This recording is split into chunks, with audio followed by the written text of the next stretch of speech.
Welcome back to Deep Thoughts. Today we're going to do a tribute. I can't imagine doing a ton of these. It's a very windy day, by the way. But Prince meant a lot to me as a kid. I've mentioned him several times on the show. I absolutely could not believe, obviously, that he passed away at 57 years old. I was a huge Michael Jackson fan as well, like a lot of people. And when he passed away at 50, I think a lot of us said, well, that's horrible. Although Michael lived a very eccentric life, so it's not like we were completely shocked. But he was a father of several new kids he adopted. But we all kind of subliminally said, okay, we lost another great hero, but at least we got Prince. And I'll be damned. Now, there's all these stupid conspiracies online. He's some blood sacrifice for some cyclical demonic thing going on in the world. I mean, let's not do that with this guy. Prince had hip surgery in 2010. And I guess it only partially corrected his problem and left him with a fair amount of pain. When you get surgeries like that, you can get nerve damage. And when you get nerve damage, you can get a nerve that's pinched, and you can live in excruciating pain that is so unbearable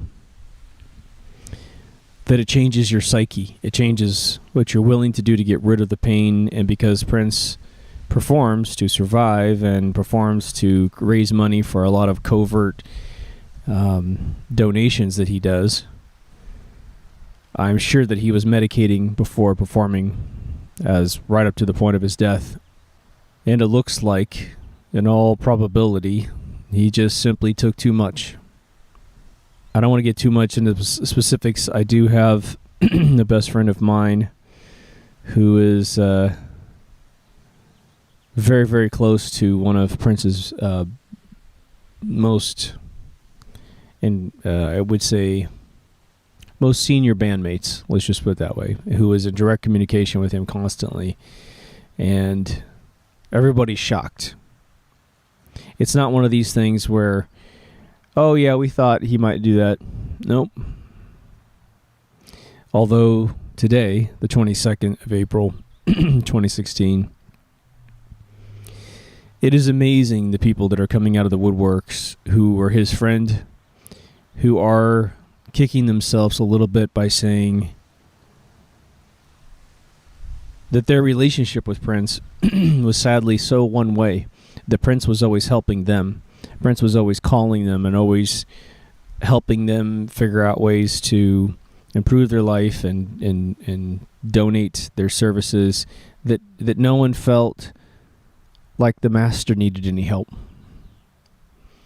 And again, this could just be a situation where, and I've known people with hip problems who struggled, their surgeries don't work that well. But what if Prince is dealing with the potential of not being able to be mobile if it continues to go down a bad route? Who knows? We're speculating, right? It could be very intense, but I don't think that this man committed suicide and got in an elevator. I don't think that a man as profound as him would ever take his own life without leaving a song about his life. I mean, the guy could write a song in a couple hours and be what you and I would take a month to create at best.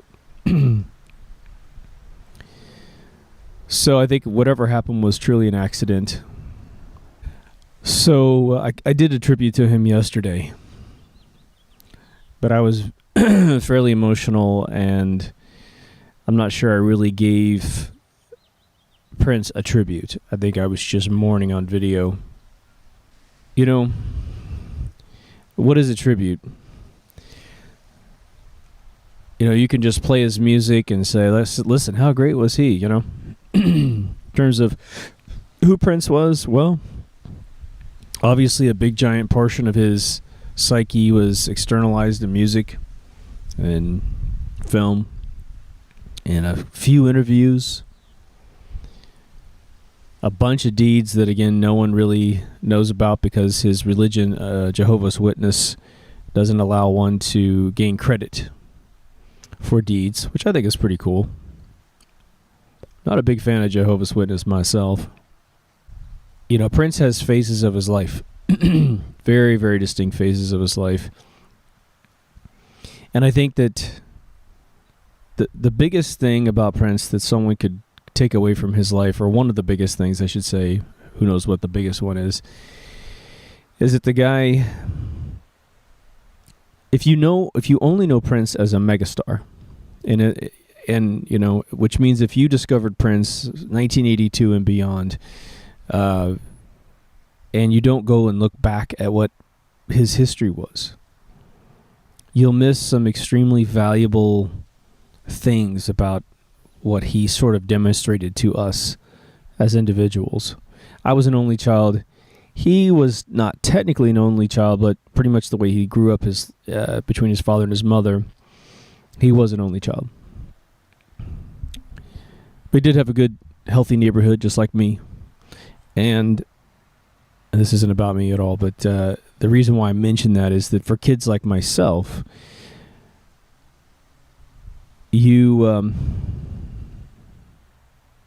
Prince had half brothers and that kind of stuff, but Prince was an extremely shy human being.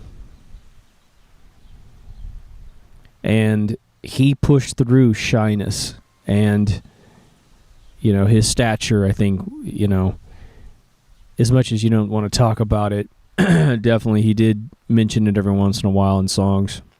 I might be little, but I'm loud. The recorded height up until today or yesterday was 5'3", and I looked on Wikipedia and they said 5'2". Well, I guess when you turn 57, you probably shrunk a little bit, but 5'3", and he was proportional, and so he was a very small guy. Although I saw him in 1993, and there was you didn't feel like you're looking at some tiny person or anything. But he, you know, in school they're cruel, and he had luckily built up some incredible skills to sort of get people to look at him. A lot of people call that the Napoleon complex, and maybe it is. Maybe you do have to overachieve or become equal through different ways. But he was he was such a big part of my life all the way through the formative years of my life before I came to California. There was, like I said, just a few episodes back, there was a Prince poster that said something like, you know, your successes are proportional to your risks. And I know that he wasn't probably the person to write that, but he put it on a poster.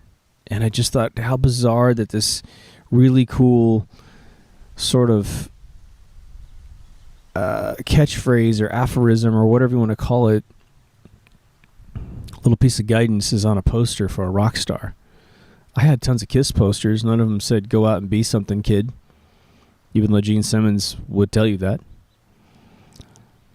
So the first thing that I think everyone should realize is this kid pushed through obstacles like crazy. And the reason why he supposedly became very, very talented early on, and one, his father's a master pianist and his mother's a singer. They met in some trio, managed to conceive Prince, whose full name is Prince Rogers Nelson.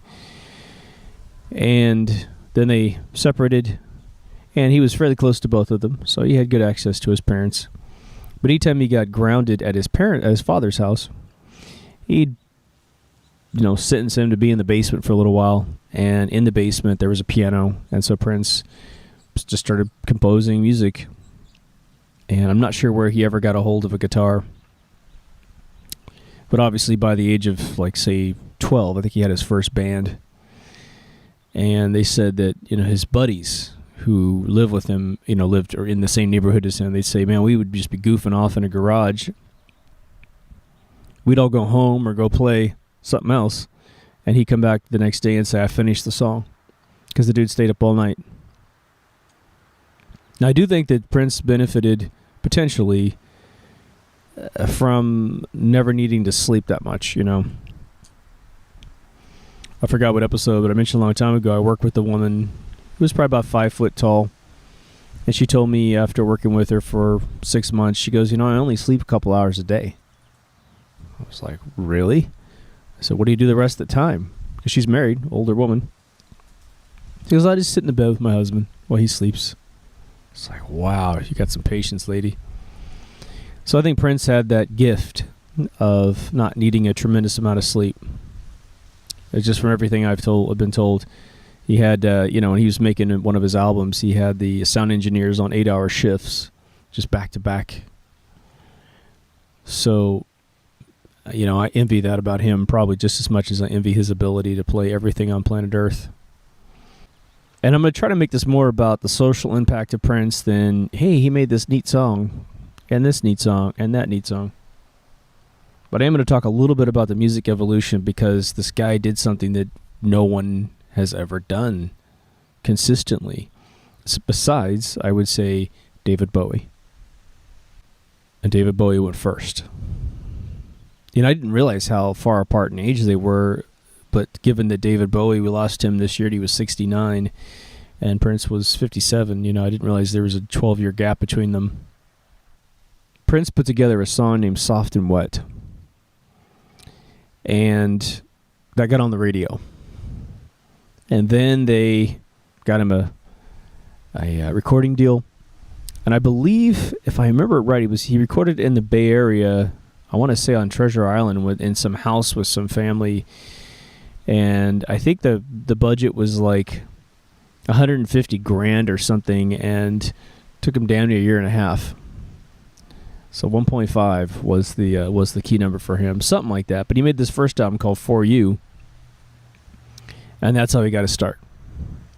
And I have an interview on some CD of mine where he talks about, and I think this is on YouTube now too, where he talks about, he's being interviewed, and they said, by his third album, they were interviewing him, and he said, well, they tell me I'm going to get really, really famous, but he goes, I don't want to. I really don't want to change as a human being. So right from the very get-go, he understood what it meant to engage fame. And because his first 3 albums had, Soft and Wet was really the only one that aired off his first album, although that album's got tremendous stuff. And it's a really groovy, disco-y kind of album. The self-titled album, Prince, his second album, had I Want to Be Your Lover was the big one. Dirty Mind, almost nobody really got into Dirty Mind. Party Up was a pretty big single. Uptown was a pretty big signal. The 2 crazy tunes are Head and Sister, which, things get popular because they have dirty words in them or advanced concepts, sexually advanced concepts. But the songs are really, Head has just got a beat to it that's tremendous. Fantastic song. By the 4th album, when I discovered him, he was starting to really find his unique groove, starting to pull out of disco, starting to engage some. He just, he found sounds in keyboards, he found sounds in amplifiers, and started just saying, okay, let's just clear the slate here and do what these instruments and these textures demand. And he played all of his own instruments for at least his first 5 albums. I would say up until Diamonds and Pearls, he was pretty much his own musician, 100%. But let me rewind, because for those of you who don't like Prince, or you're not, you sort of missed the generation, you might be going, why is this guy so famous? Because for the last 20 years, he hasn't done that much, right? In the last couple of years, he's released 2 phenomenal albums. But he was just been out of the limelight, right? Because the music industry is really not a profitable industry. Prince really curbed the way that he engaged it, because he's like, I'm going to put effort in, and if I can't make money out of it, then I'm not sure how much effort I'm going to put in. If he feels a song, he'll obviously make it. And I don't know exactly what his opinion was at all at any point in his life, but definitely for the last, say, 10 years. But what's interesting is for the last 10 years, he's been telling everyone, along with a lot of other rockers from all walks of all genres, that the music industry is dead, that the people who put out the warnings that the internet was going to destroy everything in music, and they're all essentially coming back and saying, I told you so. And they're completely correct, right? So let me explain to you my perspective of why I think Prince is such a significant human being in this world history. there are musicians that know how to play a lot of instruments. There's guys like Frank Zappa who play a ton of instruments. Stevie Wonder plays tons of instruments. Thank God we still got Stevie, right? Knock on wood somewhere.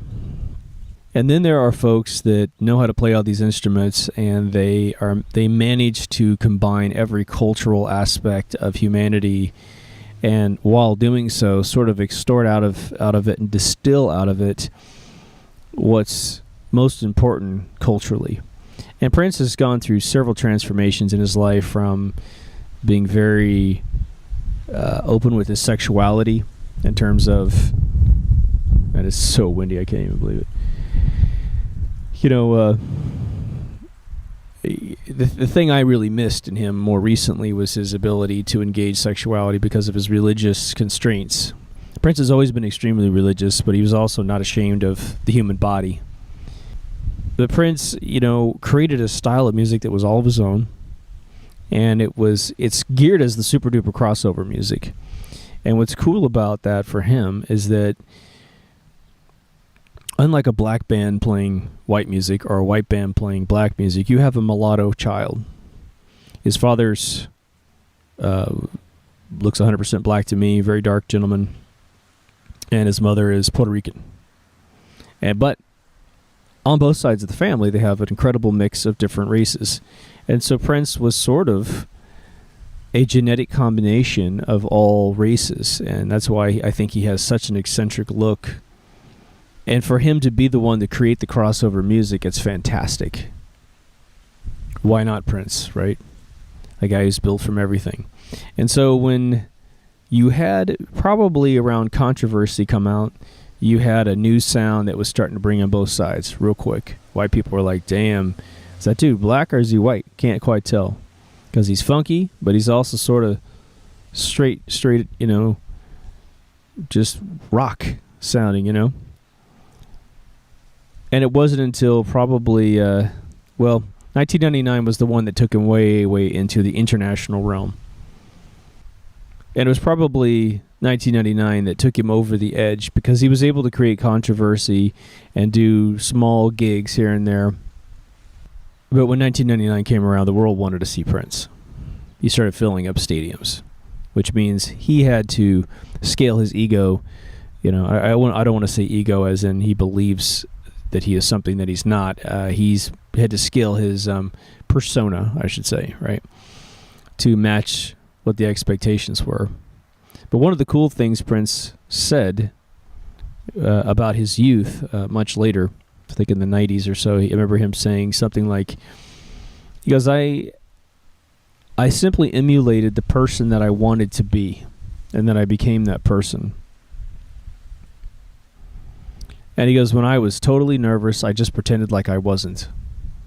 When what did he say? It was because he was so shy that he could barely have a conversation with anyone.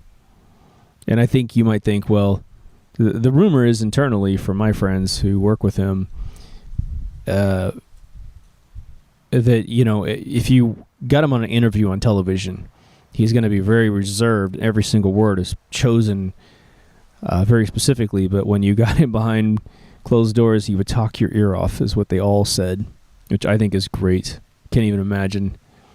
And they literally said he will talk your ears off, and you have to tell him to be quiet. You have to find a reason to get off the phone. And I think, can you imagine he and I going at it? You go to sleep. No, you go to sleep. So I think that's cool. I think that's a lesson we can all learn.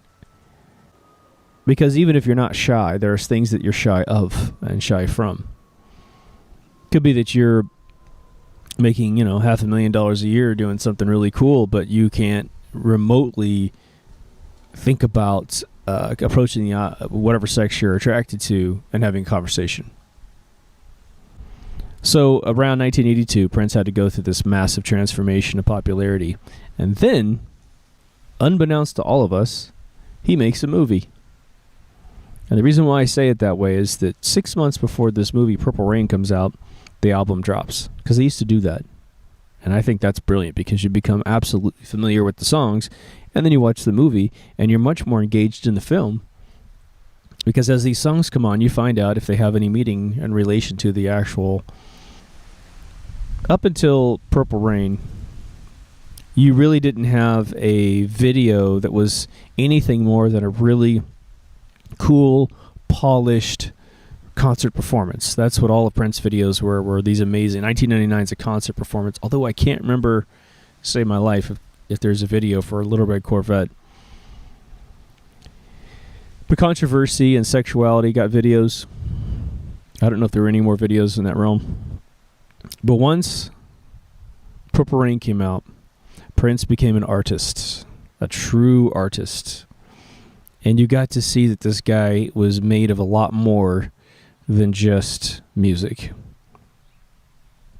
The video for When Doves Cry is a video that's sort of a masterpiece. The song itself is one of the most uniquely composed masterpieces. And you know what's funny? I just want to make a digression here.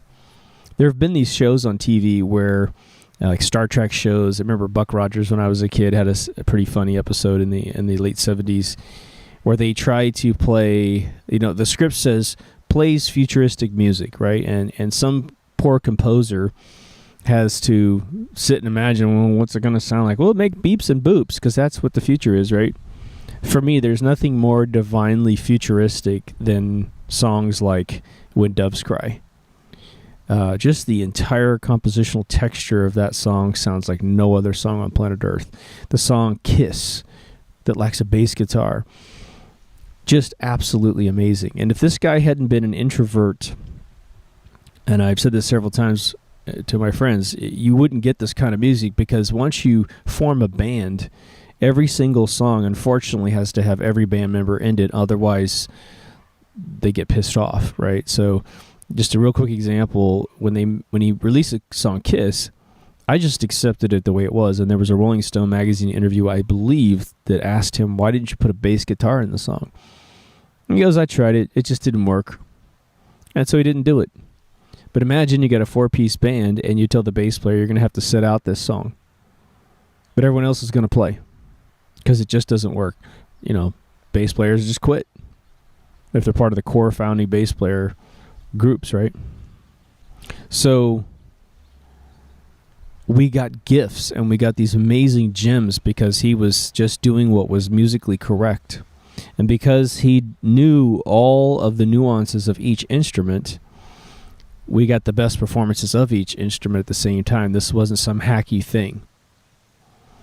I love Lenny Kravitz. I think he's absolutely phenomenal, but I don't think he would mince words about his abilities to play a bunch of instruments, because he plays a bunch of instruments as well.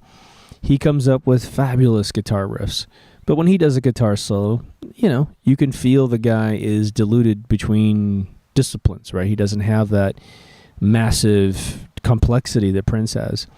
But when Prince plays a guitar solo, it is masterful playing. Guitarists who are amazing go, damn, that dude's good. When Eric Clapton said Prince was one of his greatest influences when Eric came first, that's amazing. James Brown said Prince could play the drums and never miss a beat, and there's no other beat coach better than James Brown, who would fine his players for making any mistakes whatsoever. If they ever missed a beat, he heard it and he would fine them, to the point they would actually have to give him money after a performance, as it's rumored. Never really heard anyone comment about his piano playing, but obviously he had the massive grip on that. His bass playing, I mentioned that he didn't put a bass in Kiss. Well, there is a version of Kiss that's on some concert somewhere, I forgot, where you're listening to this, it's going between songs, you don't know what's next, that's the exciting part of it, and all of a sudden this bass guitar starts. And Prince liked to say that the bass guitar players of Minneapolis, Minnesota are some of the best in the world, and judging from the proof, it's pretty apparent that there's something wild going on in that town for bass players. But all of a sudden you see Prince playing the bass, and then his normal bass player from the Revolution starts playing, and they start playing it together. I believe that's the way the scene goes. And you're like, what the hell is this groove? This groove is phenomenal. I could have listened to that groove go for 10 minutes, and then it starts into Kiss. And so he took the critique and the speculation of why didn't you put a bass in your song Kiss, and he just made a whole version out of bass guitars. It was just, damn, it's just tremendous, man. But let me tell you something about Prince that you may not know if you're not a big fan. That's very important for all of us to get. When I was a kid in the 80s, and I would always tell people that I absolutely copy Prince as much as I possibly can. And people were looking at me like, I don't get it. You don't look anything like him. For the most part, you don't act like somebody else, right? So they're like, what are you talking about? And I said, I'm copying Prince. I am totally copying Prince as much as I possibly can. And what I meant by that was, in the 80s, when you wanted to copy Prince, well, let me pull it back. If you want to copy an 80s rocker, you grow your hair out and you wear the same clothing. If you wanted to copy a British pop person, you start dressing like Spandau Ballet, like all their crazy, flappy clothing. If you wanted to copy Prince, you went out and found a look that was yours, not his. That's how you copied the guy, because you became an original human being. And I would always charge people to find that original feeling, that original expression that is yours, right? I got this whole episode called Expressing Yourself, which is so important, but it's been barely watched. It's way back in the beginning. But that's what it's about, is finding out, like, if you don't know who you are as a human being, you can't express yourself. And a lot of people feel like they know who they are, or they have like this swelling feeling inside themselves that they don't know what to do with. And so they don't find an avenue to express themselves, and it becomes, it becomes something that gets channeled into other things. Either channeled into a good thing or channeled into a bad thing. A good thing unexpressed could turn into a frustration that comes out in some crazy bipolar behavior. So anyway, Prince was all about originality, and you really couldn't copy the guy. I mean, he made his own clothing. What are you supposed to do? You can't go out and buy it. So you had to do what you had to do. Find whatever you can do. Just mix it up a little bit. And it's really funny because there was this moment in high school where I had finally found a few outlets in Kansas City and Wichita, mainly Wichita, that sort of had it was more like a space age clothing. That's all I could say. Just kind of really bizarre cuts. Probably more like the British pop looking clothing. And it wasn't tremendous, it wasn't like super flap or anything. It's pretty tight to the body. But I remember wearing a particular outfit or whatever. I really can't remember anything but maybe like the top. And it didn't have the rustic feel of the Midwest. And I think back, I thought, man, I got totally into the 80s at that moment of my life, probably the peak moment of being into the 80s. And there's this weird kid in school who wasn't the most popular kid in school for being sort of a jerk, but he stopped. It was just he and I in the hallway, and he turned around. He looked like Mickey Rooney. It was really interesting, same size. And he called me a faggot. Or faggot or fag or something. He dressed like a fag, man. And I remember, instead of being angry, I was so confused. I was like, why would you say that? That's so not me. Like, what do you... Because, it was only this one... I don't even know what the hell he was looking at. Maybe my shirt or something like that. He didn't like it or something. It wasn't feminine at all, right? But he just wore jeans and a shirt. That was his thing, because he's sort of like this... he could have been right out of some Mickey Rooney film in the 30s where he played like the little rugrat that, messed around in the alleyways and beat up all the kids and shit. He was just that kind of jerk off. He turned into a complete piece of shit as a human being. But I still respect his opinion. But when he said that to me, it was probably the first time I went, oh, maybe I'm a little off kilter. Maybe I'm not Prince, and maybe I am in Kansas, and maybe I can't dress the way I've been going. And so it was just a really weird thing. So Prince comes out. For those of you, again, you're just like wondering, what the hell is the deal with this guy? You know, musically speaking, I'll never be able to recreate for you the meaning of his music at that time because, you know, I think what's tough about music is that, and Prince is way more than just a song as a human being. But if you've never heard patterns before and they come into your world, it's a revolutionizing thing to your consciousness and to your mind. And so Prince brought us a new texture of his voice, a new complete discipline of the way a keyboard could sound. And, you know, Erotic City, for instance, just being this homage to P-Funk, George Clinton days, but then ramping it up to his own texture choices. We were stunned every single album that came out. And if you want to hear, you know, some of his most popular songs, you have to go to the B-sides. And so, you know, Erotic City's a B-side. 17 Days, Irresistible Bitch, Possessed, just all kinds of really cool songs you can only get on the B-sides. She's Always in My Hair, Love or Money. But his prolificness was also just mind-blowing. So Purple Rain comes in, and we hear a completely different sound. You know, 1999 was probably the very first album where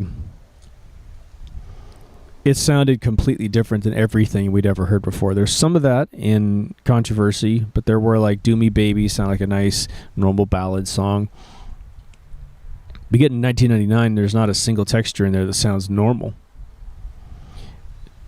And then from that point on, you didn't hear anything normal until maybe, I would say, Diamonds and Pearls, which is way into the 90s. So Purple Rain explodes. The film comes out. I think the movie made some ungodly amount of money. I mean, it was like the numbers within 2 years were something like $100 million between the album and the movie itself. And I'm willing to bet it was a lot higher than that at the time, but you know, it was over $100 million for sure, because it was almost like the record had made nearly 30 and the movie had made over 70, something like that. It was very, very quick statistics on that, but without the internet, I'll have to look it up. Now, he became so utterly popular because of Purple Rain since 83. It took him a couple years to crank out a new album because he was touring and touring and touring. I had tickets to see him the last phase of his Purple Rain tour, but he canceled because he was just like, I got to end this. This is ridiculous. I'm just on tour constantly being Purple Rain, and I need to move on to my new stuff, right? And so I'm going to mention a few of the albums, not all the albums, simply because I think it's important to the social education that Prince gave us about who he was and perhaps how we should consider ourselves from time to time. Now, I don't think I've really said, I might do a show on just reinventing yourself, because it is one of the most enjoyable things you can possibly do. And I used to do it because of Prince. But even before I knew Prince existed, I would do weird things like every single year from the age of 9 and up, I would create a new writing style. I would completely change the way I generate every letter in the alphabet when I would write with my hand. And I used to do that for, probably at least 10 years until I sort of exhausted what I could change it to. And I recently created a brand new version of the alphabet, which is, it's almost like a Da Vinci Code thing, but it's based on the shape of a pyramid, and everything is pyramid shaped. But, you know, understanding fonts really well, I mean, my whole thing is, can I write fluently in this? But Prince would do this with his look and his sound of music. Now, Prince creates another album called Around the World in a Day. Raspberry Beret, Pop Life, America, Tambourine, just Around the World in a Day. Paisley Park, what he's named his studio after, was in there. Every single song on the album is phenomenal. But he created a brand new look, which was tighter, where he had he didn't really cut his hair short, but he definitely greased it down because he was doing this new French film on the side called Under the Cherry Moon. But when we heard Around the World in a Day, I remember putting it on and being shocked that it wasn't a continuation of Purple Rain. And that was my immaturity. Because, of course, Prince would do something absolutely original. Why wouldn't he? Controversy is nothing like 1999. 1999 is nothing like Purple Rain. Purple Rain was nothing like anything in the whole world. It was like nothing else in the entire world. And so Around the World in a Day, his physical appearance was really tied to his next album. For me, the best video on that is America. This, I think, is like almost a 10-minute version of this song, but on the extended side of it. But he did this crazy video where he actually played the drums. It's just phenomenal. You rarely get to see him play the drums on a video. So at that point, we're like, whoa, we can't come to expect the same thing from this guy, which is a sign of a true artist. As he experiences new things in the world, he just came into a tremendous amount of money, tremendous amount of flexibility, traveled the world unlike he'd ever done in his life, and he was giving us an album called Around the World in a Day, which is sort of, for me, his homage to his life paradigm shift, right? But his next album, called Parade, was attached to the movie Under the Cherry Moon. And I will tell you this. If the closest you will ever get to Prince, in my opinion, is watching Under the Cherry Moon. Under the Cherry Moon has his humor, has his depth of defined love. Prince was about, in the 80s, Prince was about love and sex and God, and that's about it. Sort of, improving, obviously, always trying to improve yourself. In that album, we got masterpieces like Kiss. My favorite song, one of my favorite songs, besides, say, the low-hanging fruit like Kiss, was a song called Wonder You. I Wonder You. I think it is. If you want to hear music from the future, music 300 years in the future, you go listen to songs like I Wonder You. Just brilliant music. Just unbelievably brilliant. And if you like Prince and you haven't chased down all the B-sides, which, again, I think they're a lot easier to acquire now, but I don't even know how you get a B-side besides looking at sort of like greatest hits. But there's a lot of B-sides that, how do you buy a 12-inch single online? You got Erotic City. How do you get the extended version of Erotic City? How do you get the extended version of Little Red Corvette, Lover Money, Alexandria? It's just incredible things out there. But for me, that movie has a couple bad lines in the whole film. It's black and white. As Prince said, it's a black and white French film. It was someone else wrote this film, and they adapted it for him. And it is sort of him living as a gigolo in this elite southern France colony where he's selling himself for money. It's just the standard formula. And he's got a buddy of his that's doing it as well, and they both end up falling in love with the same girl. Very simple plot. And they want to scam her at first, and then Prince falls in love with her. And it's got a really sad ending, but it's a great film. It has an amazing sense of humor, which Prince was always accused of having. And Jerome, from the time, was just a perfect sidekick to him. And I'm really super duper shocked that Hollywood did not recognize the chemistry between these two guys and create any movie with those two guys. They could have done Beverly Hills Cops, 99 with those two guys having fun together because they really worked well together. So anyway, at that point in my personal life, I was in Kansas. That comes out. I get to see Under the Cherry Moon, which is a French black and white film, in a French theater randomly in Overland Park, Kansas, with my girlfriend and my mom at the time. So I got this unbelievable sort of poetic marriage between where I was seeing it and what I was seeing. It just matched completely. The next album, and again, I am going through some of the music, but really this is all about sort of and I don't really need to continue beyond this point, but about album changes, but sign of the times.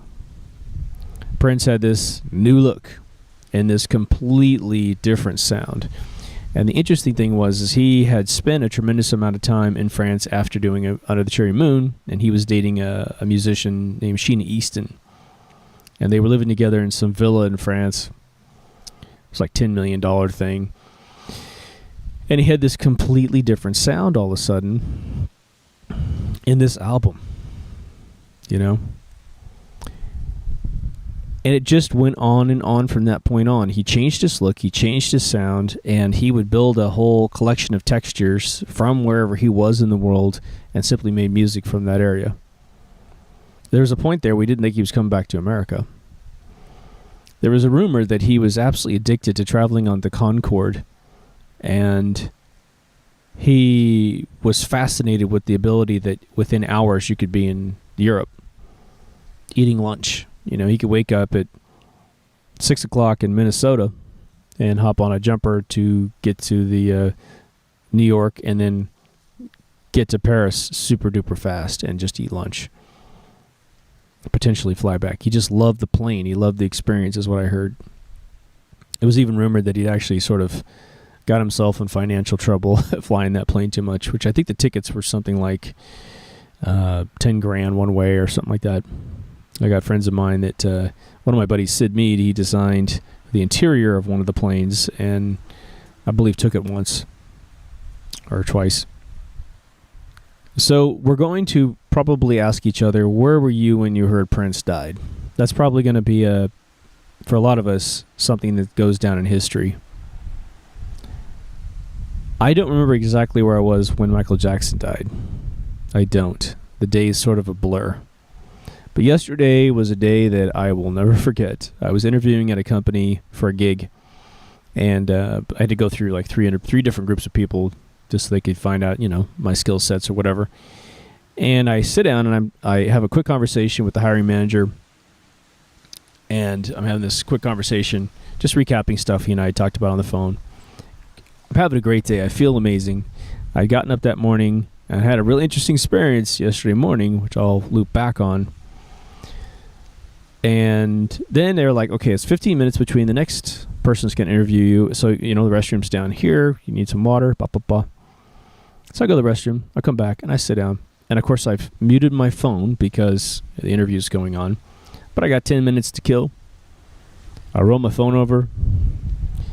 And I unlock it. I look down at my messages, my text messages, and there's like 10 in there. And I'm like, someone... You know, usually when you see 10, you're like, someone has sent you a lot of text messages because there's some subject matter they want to talk about. So I click it expecting to see one person with 10 little messages in it. Is like 8 people with 10 messages in it. Just a huge list of people. And I'm confused and I'm looking down and I'm like, what the hell is going on? And my co-host Kyle had sent a message that said, can you believe it? And so I you know, obviously I'm telling myself there's some other message before that I'm missing, right? So I click on it, and it says, Prince died today, or we lost Prince today. Can you believe it? In the second message. And it utterly destroyed me for a split second, right? I can't believe it. Because Prince is not old. He doesn't look frail like Steve Jobs, so there's no like Bill Clinton dying anytime now. The guy looks like he's dead. He looks like a zombie ever since he went to this ridiculous vegan diet, supposedly. He looks horrible. If that guy dies, I'm going to be like, well, yeah, you look like you were going to die. But Prince? I know, he's in the press constantly. He's always been thin because he's a vegetarian at least. I don't think he's a vegan because he eats eggs. I do worry about him being a vegetarian and that eroding the health of his bones and his body, because we lost Steve Jobs at 56 due to his inability to digest meat proteins. But I don't know anything about Prince's condition, so I won't speculate. It does worry me. Eat steak, would you? Every once in a while, something. So Now I got the next guy coming in 10 minutes, and I'm still trying to deal with it. I am looking through all these messages, seeing what information is there. Everyone's just telling me, because here's the thing. I was one of the biggest Prince fans there is. And I can't say against anyone else, but as I meet people that tell me they're the biggest Prince fans and we start trading data, it's clear I was exponentially more involved in this guy than most people. And I almost feel silly saying that because, I don't. It's what's strange is my personality is not to stalk any of the people that I love in this world. I never have. We didn't have Wikipedia when we were kids, so Prince was just a very interesting one-off. Felt like we were sort of in the same be original, be yourself sort of thing, right? But anyway, so everybody's worried about me. They were really, really worried about me. My guy friends are calling me up. I'm 46 years old, man. I'm not 18. I'm not 16, where, you could kill yourself or something if, Janis Joplin that kills her or, dies or whatever at 27. There's really young people who like her. I could see someone, but it was interesting. People that I hadn't heard from in a really long time reached out to me to go, "You were the biggest Prince fan I remembered. I'm dying. You must be. I can't even imagine how you feel." That's what my father told me. Yesterday was tough, man. I was in and out of just tears, man. It's just, I don't know. I feel much better today. But I had this interesting experience. And of course, I don't think you die. I think you just go on to the next realm. And I do believe you can chill out with my Walt Disney experience, see ghosts, demons, if you want to hear the details on that. I believe that I met Walt Disney because I live 8 miles from Disneyland, and I was there one day. Go watch Ghosts and Demons to get that one all explained to you. So I believe that Prince, of all of his philanthropy, would be around to help every single one of us, not just the mega fans, but every single one of us that are hurting due to his loss. Just imagine him being a Santa Claus and in one night hitting everyone up because I feel so much better today. It's crazy.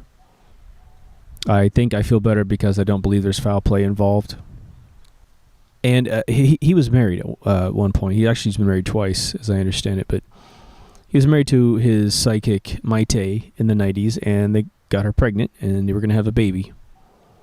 And then I'll loop back on my morning of. But they had a child. The child had severe physical difficulties and passed away within about 45 days. And for whatever reason, they chose not to try again.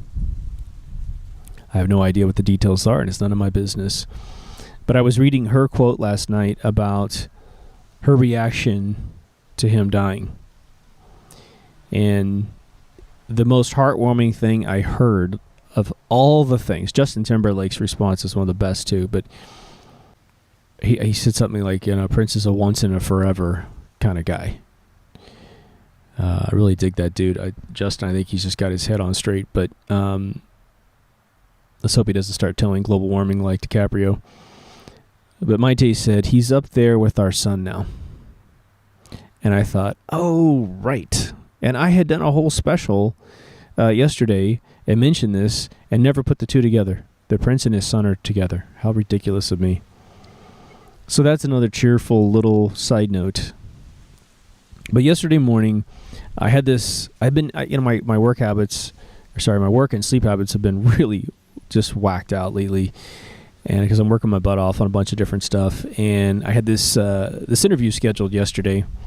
I had to be there at 10 o'clock, which is no big deal, but I've been getting to sleep around 6. And so I thought, well, I am definitely going to, make this interview. So the previous day, I probably got to bed around 2 o'clock. I'd taken a bunch of melatonin, the little, the kind that comes in the eyedropper. And so I just had a little bit left in the bottle. I just drank the bottle. It was funny. And boy, did it knock me out. I usually don't aid my sleep. So if you hear me, any rumors about me taking sleeping pills, greatly exaggerated, right? So anyway, I get to sleep really, really fast. But then I wake up around, 6 o'clock, 6:30. And I felt fairly awake. Now, Prince is pronounced dead at supposedly around 10:30 Minnesota time, and it's 2 hours ahead of me, right? So dial that back. It's about 8:30 my time. And obviously, they couldn't get a hold of him, so he's been in this elevator for a little while. Who knows when he actually passed? Probably while most of us were asleep. I want to say right off the bat, it is, with the evidence that we have now, that looks like this is just a sheer accident. Hats off to Prince's people for coming to get him because they couldn't get a hold of him. But I'm watching, so I get up and I'm like, I just make a decision to watch Trailer Park Boys on my iPad. I'm just rewatching the series. And I had recently become sort of disenfranchised with it. While I'm rewatching it, I'm going, my God, this whole thing's about petty crime, drinking alcohol, smoking dope, and just being a loser. And that's the funny part of it. That's the genius of the show, right? I don't mean to slight it because I'm still watching it. But it kind of got into me last couple of days where I'm like, I'm programming at the same time or drawing or doing something, and I'm looking at the television. Sometimes I'm like, man, this is really annoying that I want these guys to have at least a couple episodes where something goes right for them, right? But anyway, I'm watching this, and it's like 6:30 to around 8:30, and I am laughing hysterically all of a sudden. And I'm laughing, the only way I can describe it is there's been a couple times in my past, probably 15 years ago, I went to hospital, had some pain, had a gallbladder issue, and they gave me some morphine. I remember coming home totally high on it. And the whole world was just super positive and funny. And I remember I was playing Unreal Tournament, and I was just crying in tears of laughter with whatever the hell I was taunting these people with. But anyway, I wasn't crying in tears yesterday morning of happiness, but I was definitely laughing my ass off. I had this crazy euphoric feeling on me. And I remember laughing, and I'm actually within my internal consciousness, I'm going, why am I laughing all of a sudden? Wasn't the show utterly annoying, and nothing has changed in the theme of the show? It's still totally screwing up, but I am having the best time of my life. So I just kept playing it. I'm not doing anything else. I'm just sitting watching this thing, which I never usually just sit and watch it, unless I'm eating. And then I get up for my morning, I get to my interview, I do this thing, and then I get this really incredibly bad news. And when I pull back time, the only thing I could think of is potentially, the Prince Santa Claus came by and said, you have no idea I'm dead, but be happy. I'm going to give you this amazing happy feeling, and it's really me being with you.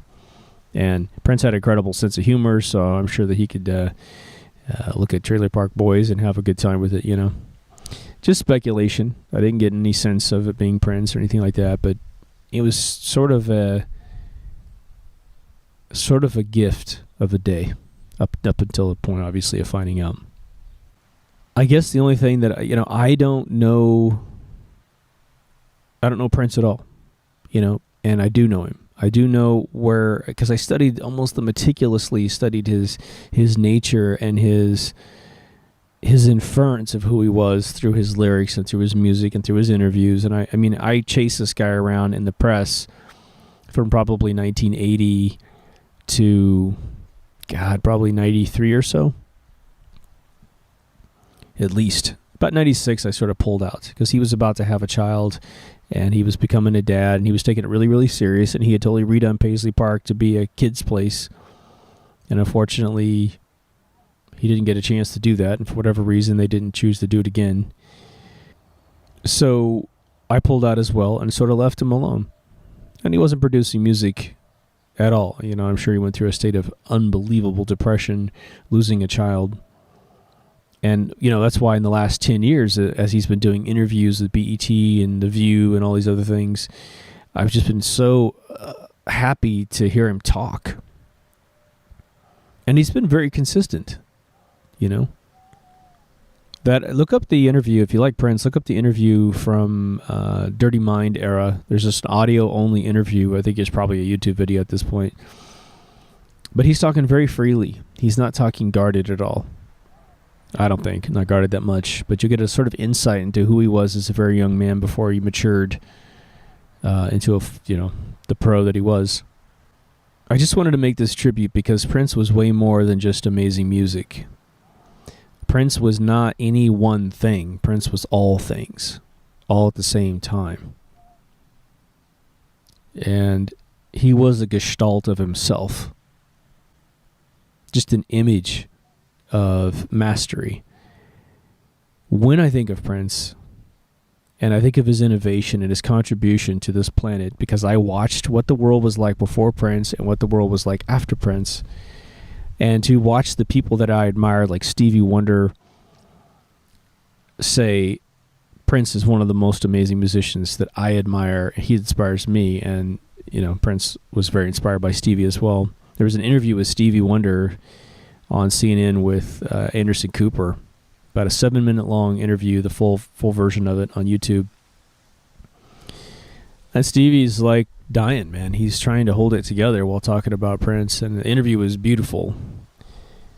But when you have a guy like Stevie Wonder, who's an equally super sweet human being, get crushed by the loss of a musician, to the degree you see it on this screen. Stevie's blind, but he knows what his face looks like, and he is trying to hold it back, and he almost loses it a couple times.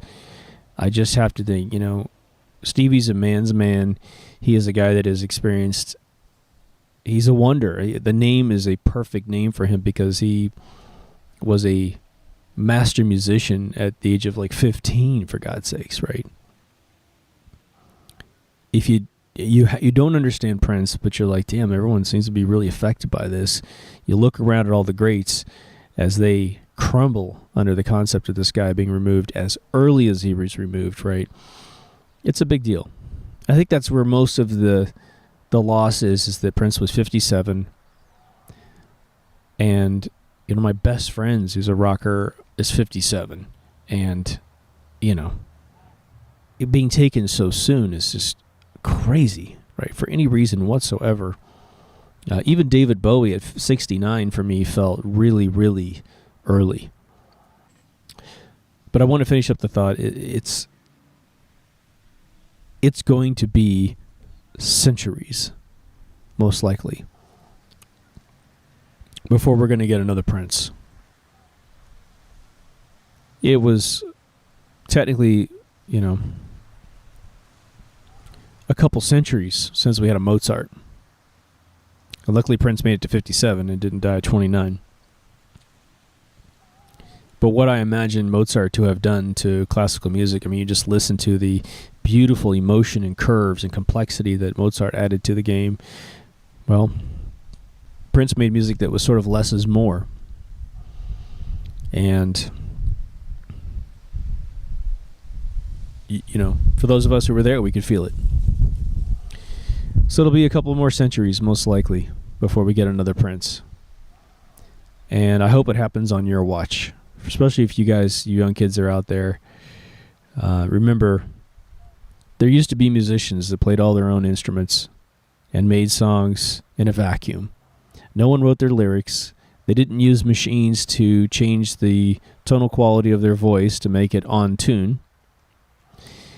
They used to make albums of music that you would buy, and you would be excited to go to the store and buy a physical album and take it home, and you wouldn't have heard it until you took it home yourself. And you honestly could be the first person on the block to have the music. And if you wanted to listen to it in your car, you'd have to record it into your cassette tape player. It was such a fun process. And now you have essentially store-bought musicians that never write their own music, never write their own lyrics. Maybe they're involved in one song, never two songs. They never release albums because they don't write music. They just come and perform music.